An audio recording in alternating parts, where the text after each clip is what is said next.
This Torah class is brought to you by TorahAnytime.com. Okay, good morning everyone. Bruchim Abam. Welcome to today's shir. We're going to start with Pirkei Avos, where we're learning the Pirkei Avos with the commentary of Rabbeinu Yona. If anybody wants to follow inside this week, if you have a Gemara Avodah Zarah, in the back of the Gemara Avodah Zarah, you have the Pirkei Avos with commentary of Rabbeinu Yona. So if you have a regular Vilna Shas, if they still make them these days, it's I don't know if it's in the Art Scroll Gemara. I'm not sure. I don't think so.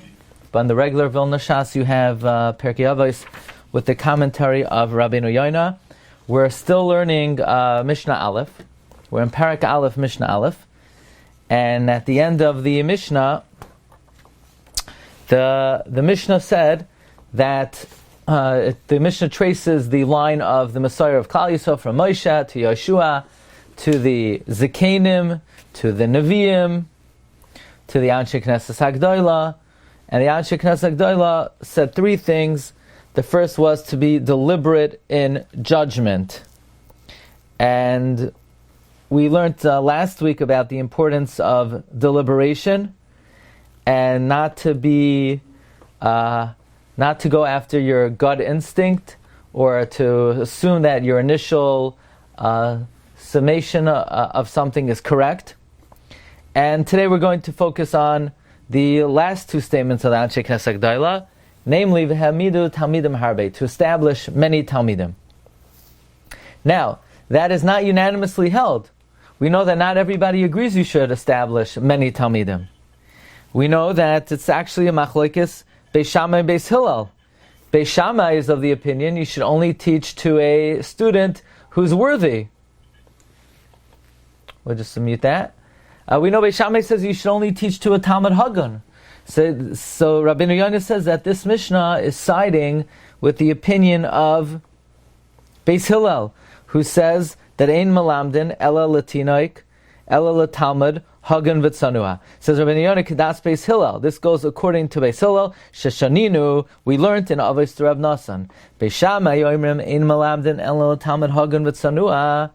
Beis Shammai says you should only teach a proper and modest Talmud, v'kasher, v'yarei shamayim, shenemar kol choyshech tamun litzpunav. Everything should be hidden for the treasured ones. And Beis Hillel says no. Beis Hillel says, melamdim l'chol adam, you teach anyone. Meya, you teach 100 b'shul shiyatzim asar tovim, so that 10 good ones will emanate. Beis Hillel is of the opinion, teach 100. Out of the 100, hopefully 10 who are hagun will come out. V'asar kadei sheyetzu shnayim u'shnayim lefi she'en cham yodim eizem hem yichshar zeh oizeh. Beis Hillel says basically, out of 100, you get 2 really proper ones. And so why do you need to teach 100? Teach 50. This way you'll get 1. The answer is between these 2, we don't know which one will be good. If they're both good, great. V'chay hu masa shel Hillel. This was the conduct of Hillel. Shekanas l'chol talmidav. He gathered all his students. V'amar lahem, and he said to them, Talmidai, my students, yesh kan kolchem? Are you all here? Amru lahein. Amar lei. They said to him, Echad mi talmidav. Amar lahem echad mi talmidav. Kulam kan chutz mi katan shebehem. One of the students said, no, Rabbi, we're all here except for one of them. Amar lohem, he said to them, Yavoi katan, let the smallest one come, sha'asid hadar lehisnaig al yada, because the generation will ultimately be led by him. V'hiviu Rabbi Yochanan ben Zakkai, they brought Rabbi Yochanan ben Zakkai. So from here we learn that you should not push away any student, even the smallest of the Talmidim. What's very interesting is that this machlokes between Beis Shammai and Beis Hillel seemed to have repeated itself later in history between Rabbi Gamliel and Rabbi Elazar ben Azariah. Like the Gemara Bracha says, Rabbi Gamliel was of the opinion, Kol Talmud she'en toichai kabaroi al yikanes. And Rabbi Elazar ben Azariah let everyone in. So here we see that Hillel was concerned. We see from here that Hillel was concerned that if the smallest student is not present, then they're going to be losing out. In other words, that would be a significant omission. So they brought Rabbi Yochanan Zakkai. Hine ki ein lidchais haketanim ibnei agdolim. From here we see you should not push away the smallest student because of greater ones. Ki hagediyim na'asu tiyashim. The young goats will become mature goats. Val inyan zeh darshu chazal ba'boiker zera esarecha ula erev al tanach yadecha. And regarding this subject, Chazal darshan, in the morning sow your seed, and in the evening do not let up your hand. Im he'emarata talmidim bebacharusecha. If you establish students in your youth, ha'amei talmidim beziknusecha. Establish students in your older age. And as the end of the pasuk continues, ke'encha yodea eza mehem yuchshar. You don't know which ones will be kosher. Having many students is a good thing. It's a merit for the Rabbi. Now, here we have a case in point where Hillel taught many students, and he said, "Nu, is everyone here?" And the smallest one wasn't there, and Hillel said, "No, we can't start yet. We need to wait for him." And he ended up being Rabbi Yochanan ben Zakkai. But then we see even bigger chiddush. Let's say a person taught many students, and they're all present. The only thing is, now a person he's not 30, he's not 40, he's not 50, now he's older. He's older already. So should he continue? He has to continue. Maybe the students that he produced in his youth will not be as successful as those in his old age. Now, this applies to everyone, because everyone in some capacity has the opportunity to teach Torah, whether it's to students, whether it's to children, grandchildren. So if a person says, "Look, I already taught my kids, and I'm pater. Now it's their time, and I go on vacation." Well, now you have to teach your grandchildren. And if you taught your grandchildren, you have to teach their children.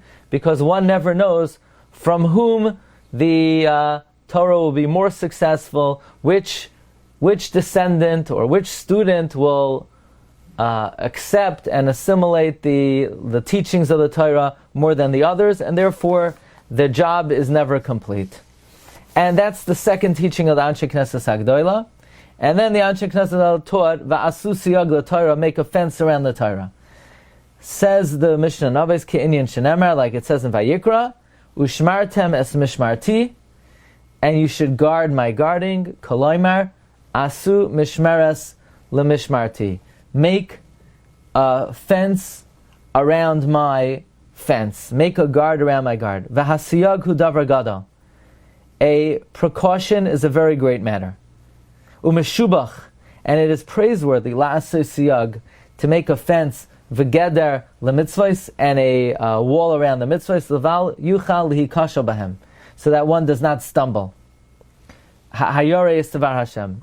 Meaning it is very advantageous, it's very noble to make fences around the Torah so that you don't stumble. Lachein hamakayim mitzvei chazal, one who fulfills the words of the sages, shehim sayagim lemitzvos shel Torah, which are fences for the mitzvahs of the Torah, chibev hayira. He loves fear of God. Mimi she'oisa ha-mitzvah atzma. Then one who does the mitzvah itself.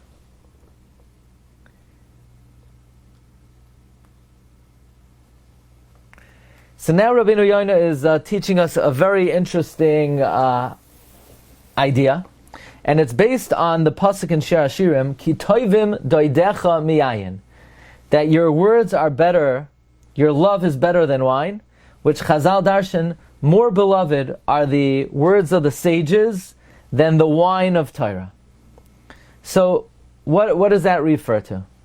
Rabbeinu Yona is saying that one who observes the Dinei D'Rabbanan is demonstrating more Yiras Shamayim than someone who observes the mitzvah itself. Why? Ki ein asiyas ha-mitzvah hoichacha liyira. performing a mitzvah does not demonstrate fear, kamay hashomer l'siyagim, like one who observes the fences of the Torah, shu nizar mitchila, shelo yavi lidei pshia, that he's careful in the beginning, so that he doesn't come to negligence. Achaisa ha-mitzvah, one who does the mitzvah in a mekayim as he doesn't fulfill the fence, mar elanu, he shows, ki im yetev be'einav lasis mitzvah, al yera be'einav im yivshaba. He shows that even though it's good in his eyes to do the mitzvah itself, but it wouldn't be the end of the world if he slips up, v'lifroitz paras, and he breaches the fence, lo yichash, he wouldn't be concerned, v'mnei hayira, u'payretz geder yishchenu nachash. One who breaches the fence will be bitten by a snake. So let's try to think of a good example of what Rabbeinu Yona is bringing out. Let's say, midairaisa, you're not allowed to eat chametz, let's say from midday on Erev Pesach. And the rabbis say, well, you can't get hana an hour before that, and you can't eat it 2 hours before that. So a guy who's careful not to eat chametz, okay, he wants to do the ratzon of Hashem, but imagine if he had bread in his hand, and it's 11 o'clock and he's munching the bread, and it's 11:15 and he's munching the bread, and it's 11:45 and he's munching the bread, and a guy is talking to him in conversation, he gets caught up, and the guy says, "Whoa, check your clock! You don't realize it's almost the Zman." And he says, "Oh, in 1 second it's going to be the Zman Achila, Isra Achilas Chametz." So this guy basically was walking on a tightrope, and he was lucky that he happened to have stopped at the right time. But he clearly, even though of course he doesn't want to eat chametz, but he demonstrated that, he's not that scared. It doesn't frighten him that much. If he would have ended up falling and stumbling, it wouldn't have been the end of the world. But someone who's careful, someone who stops eating the chametz 2 hours before, he shows that in his mind, eating chametz is like eating poison. And he's not taking any chances, He's going to stop 2 hours before because maybe his watch he forgot to change not only this year but last year, so maybe it's 2 hours behind. In other words, somebody who observes the siyagim, he's demonstrating much more yira shamayim than someone who just observes the mitzvah itself. Hine ki divrei chachamim zal yesoidois ve'ilanois liyira shamayim. The words of the sages are foundations and trees of fear of God. Shu ikar ha'olam, which is the mainstay of the world. V'yisoid hamala, and the foundation of all attributes.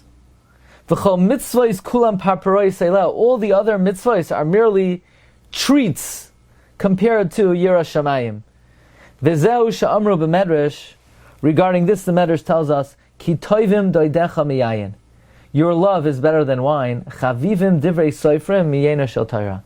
More beloved are the words of the sages than the wine of Torah. In other words, sometimes we don't like to get caught up in chumras. We don't like to get caught up in extra practices because that could sometimes lead to neglecting the ikar. But on the other hand, there's a certain maila of a chumrah.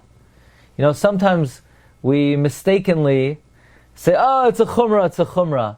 But there's an idea that a chumrah can actually have more meaning than the mitzvah itself, because if somebody's observance of a chumrah is out of genuine yira shamayim, then in a way it supersedes, and in a way it becomes more important than the mitzvah itself, because it demonstrates the real concern you have about it. Look how concerned I am about not violating the will of Hashem. I'm going to stay away 100 feet. But if somebody walks right up to the border, then in a certain sense they're showing a certain callousness, that they're not that concerned. So that's the event. That's what the Anshe Knesset Agdol taught us. Va'asu siyag la Torah. And that's what we're going to do this week. And we're going to go to the Tefillah Shir. And we'll hold it here. You've just experienced another Torah class brought to you by TorahAnytime.com.